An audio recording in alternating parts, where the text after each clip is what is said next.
ఇట్టే ఉండిపోయింది ఇట్లే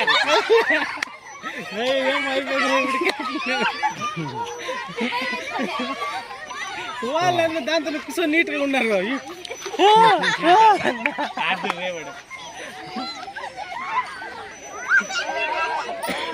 చచ్చిపోయాలు మాత్రమే లేవు, తాగేదానికి నీళ్ళు లేవు.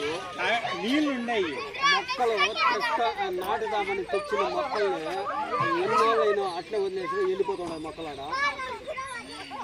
ఈడ మాత్రము ఎవరో గాడు వాచరు బియ్యపు తరాలో ఒక మనిషి ఉన్నాడు, ఈడ కావాలి మనిషి. వాడు ఇంకొంచేపుకి ఈ ఊరలో ఎవరో అనుకుంటా, ఇంకొంచేపు రాండి రాండి రాండి రాండి అంటాడు. అంతే వాడు 5 మామూలు కంటే 6:30 ఉండాలి. 5:30కే రండి రండి రండి. ఇట్లా నడుచుకోరా, వీడియో తీస్తాం స్లో మోషన్లో.